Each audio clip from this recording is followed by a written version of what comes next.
Hello YouTube.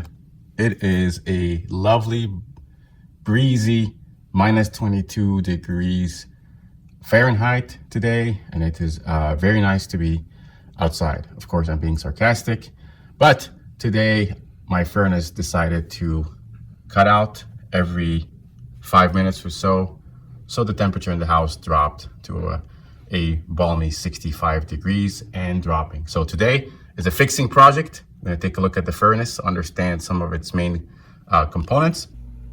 Okay, so here's my thermostat. As you can see, it's calling for heat. I have my temperature set to 71 degrees. It is only at 68 because I'm running some space heaters, but there's no heat running because of some issue that we're gonna find out soon. So if this happens to you, you'll likely have your thermostat call for heat, but the heat's not running because the furnace itself has turned itself off. So the next step is I pulled up the old manual and schematic diagram for my furnace and started to look through the various things that can possibly go wrong. So I'm going to go through a couple of those things so you can get an idea for what could potentially cause a furnace to cut out and not work. So obviously this schematic diagram is specific to the furnace model that I have. Most likely you'll have a very different schematic diagram, but that's okay. Some of the main concepts and ideas are still applicable, and you will likely still have the same exact thing. The great thing about these furnaces is that there's lots of different sensors and different parts to it that make sure the furnace is running safely and efficiently. The safety part is very important, and most likely one of the sensors that would cause the furnace to turn off because something isn't running the way it's expected. For example, a very common thing that happens with furnaces, especially when the temperature drops really low and they're running a lot, is there's a flame sensor that is actually detecting a flame, not heat. Its job is to detect that there is fire caused by the igniter and the gas going and working together. If that flame sensor detects that there is no flame, the main controller board will turn off the furnace to make sure that there is no gas leaking and going into the system without it being burnt to cause fire and heat the air. It's very common that that flame sensor over time would get a coating of ash that would prevent it from working efficiently. And sometimes you'll hear the furnace go on, the igniter starts, and so on, and then the furnace will turn off because the flame sensor does not detect the flame.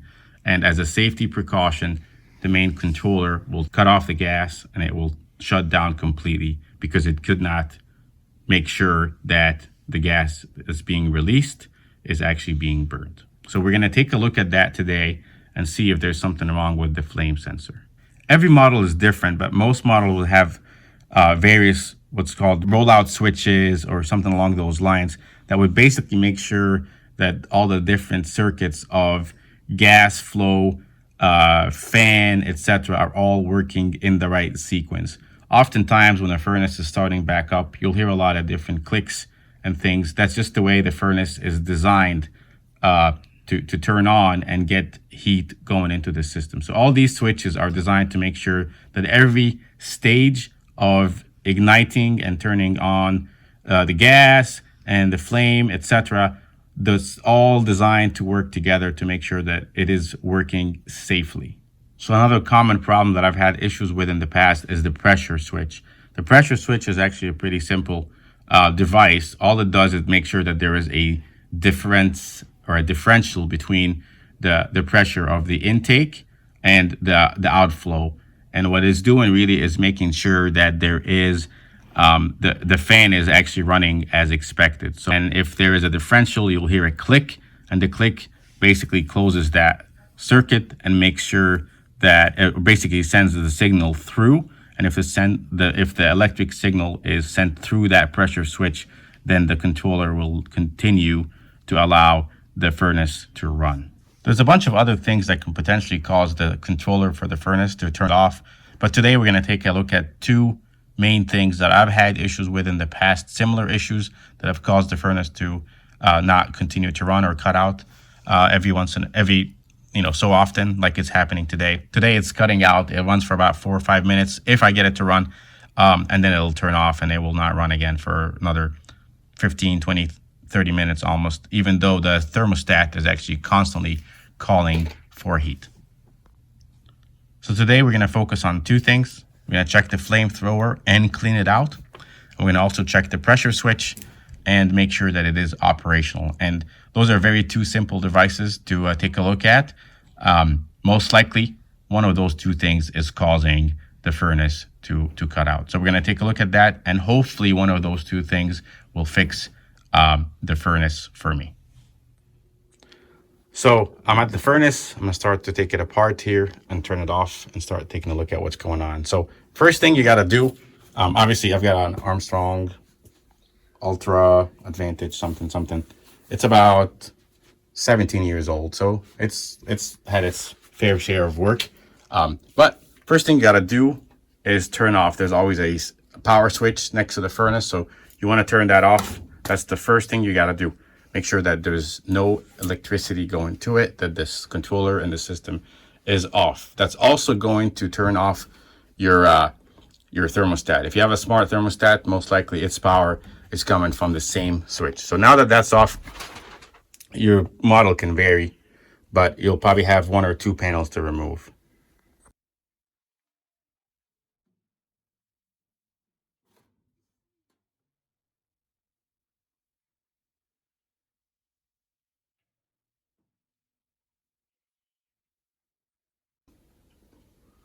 So I took off the main panel. That probably has the bulk of the things that we gotta take a look at, but I'll take off the bottom panel too.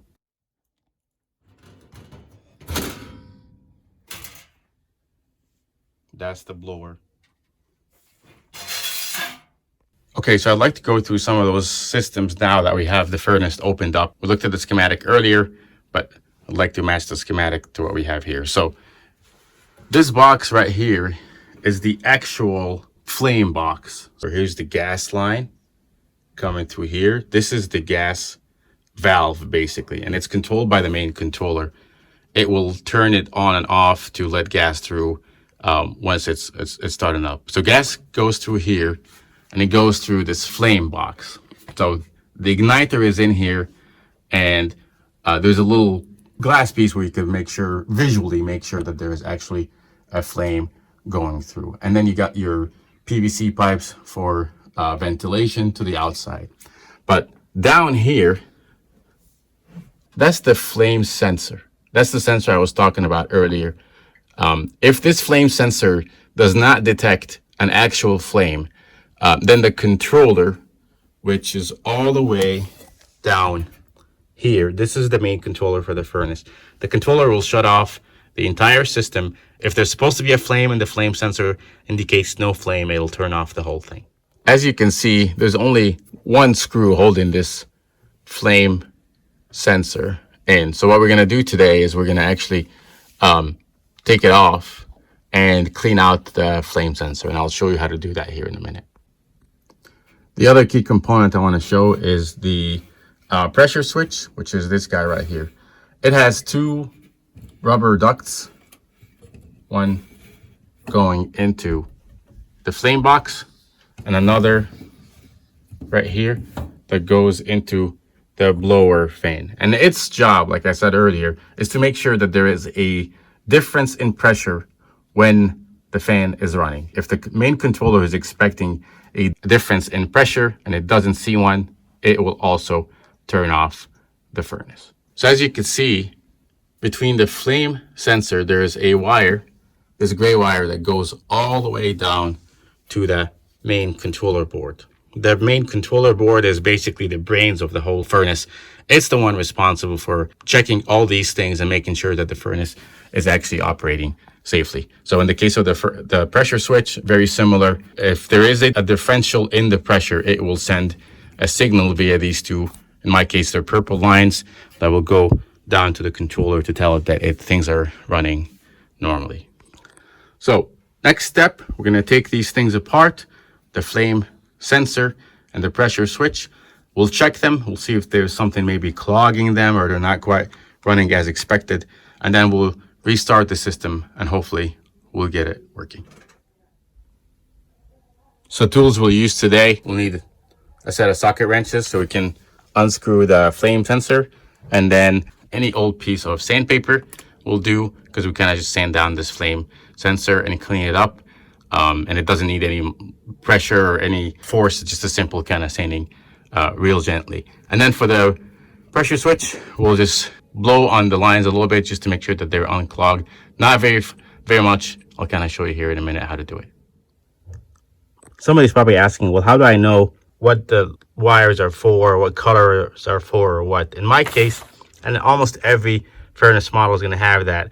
The schematics in the installation instructions, or maybe user's guide, or whatever, there's almost always a schematic that shows the actual connection diagram, and it kind of shows that in my case it shows that the yellow is, for example, the hot surface igniter, and or the flame sensor, in my case that's what I'm looking for, is the gray wire. So matching the installation instructions and connections there with the wiring that you see, for example, here's my flamethrower, gray wire, etc. That would help you identify. If you're not sure, if you don't have any schematics like that, then you could kind of guess by identifying the main pieces of your furnace. So for example, like I said earlier, this is the flame box. So the flame box will likely have, you know, the actual flame igniter, or you got other sensors like for something else, but then most likely it'll be one of these. So even if you pull one off and then find that it's not it, that's okay. You can plug it back in.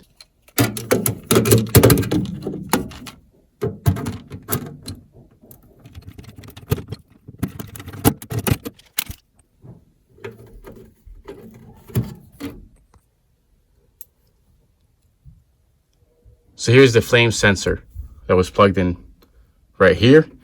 I got it off, and this is kind of what it looks like.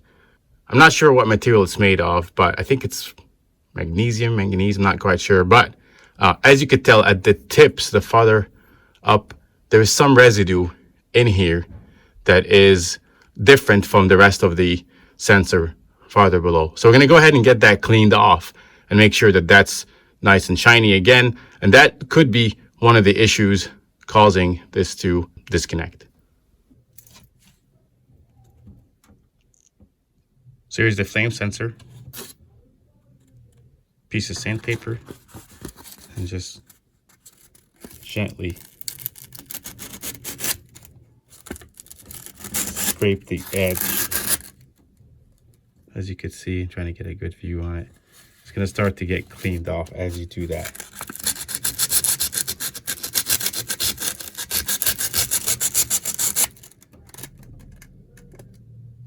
See the difference? Shiny side. So not much force, just kind of scrape it off. You're almost wiping it down with a piece of sandpaper.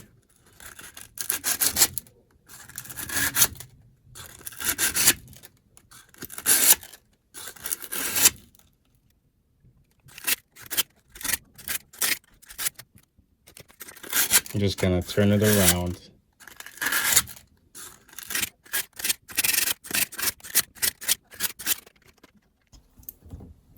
And here's what it looks like after a good cleaning. So now that's all ready to go. That's definitely clean. That should not be causing any problems. So I'm gonna plug this back in where it belongs, and then move on to the next piece. Okay, flame sensor back in and secured after being cleaned. On to the next thing, which is the pressure switch. So for the pressure switch, things should be a little bit simpler. There's not really a whole lot of cleanup or anything, but what we're trying to do here is make sure there's nothing clogging the line or maybe causing an issue with the line. In my case, it's been really windy, 25 miles per hour, gusting up to 40 miles per hour. So I wonder if that kind of inadvertently forced some air from the vents down to the blower to the pressure switch.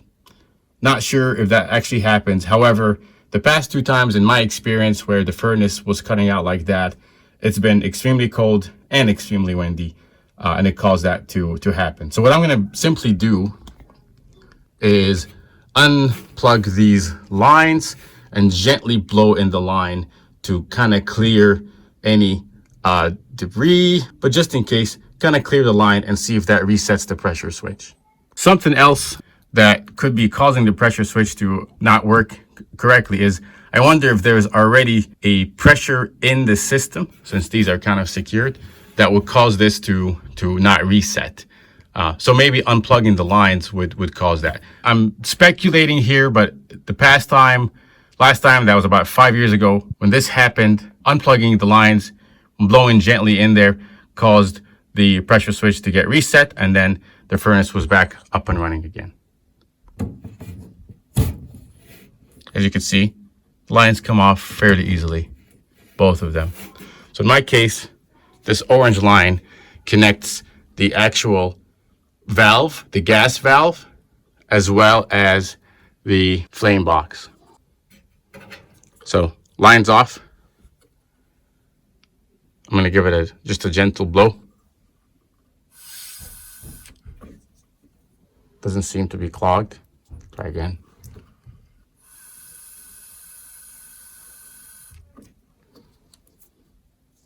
Should be all right here. Okay, so that's that P1 connector. I'm gonna unplug the other one. That one comes from the blower itself. As you can see, that line. That's the blower motor. Again, just gentle blow in it. Kind of sense something there. I wonder if that will actually reset it. Try again.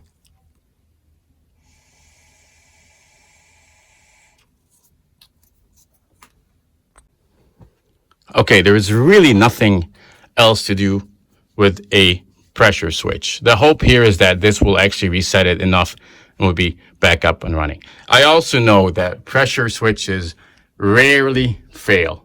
I've read a lot of posts saying that there's a lot of things that can go wrong in a furnace, but the chances of your actual pressure switch failing because of the internals of the pressure switch, that's possible, but it's probably your last resort. If you try everything else and your furnace is not working, then yeah, you could look into replacing the pressure switch itself.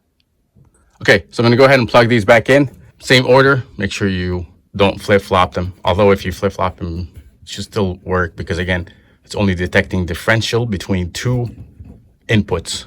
That's all it's doing. But don't recommend that you flip-flop them at all. Just plug them back the way they were connected.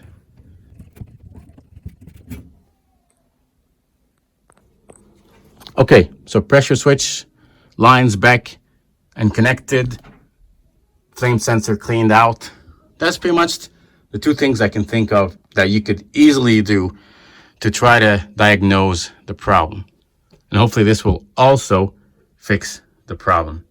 It's also worth noting that most furnace controllers will have some kind of error indicator. In my case, I know this system is, almost 20 years old, but I have a little LED right here that blinks a certain number of times to give you an error code. And then you can look up that error code in your installation instructions or user manual, or one of those two, or you can look it up at the manufacturer's website too. So in my case, I was getting 3 blinks, which means that there is an error, an issue with the pressure switch staying open while the blower, fan, and motor were running. So that was the error I was getting. So I also cleaned the flame sensor, but my main issue was the pressure switch. So now that I kind of blew in the lines and kind of got to reset it a little bit, hopefully that will get it fixed. So at this point, I've done what I can. I'm gonna go ahead and put the covers back on. Most furnaces will actually not operate unless you put the covers back on. In my case, you see this little switch right here. If this thing isn't closed like this, you know, when the cover is on, the main controller will not even operate. And it's a safety thing. Like I said earlier, there's lots of safety precautions in furnaces to make sure that they operate safely and efficiently and don't leak any gas or carbon monoxide or any of the exhaust into the house. So I'm gonna go ahead and put this thing, the covers back on, and hopefully this will work. Covers back on. Time to turn the power switch back on. Here we go. I'm gonna give it a good 5-10 minutes or so.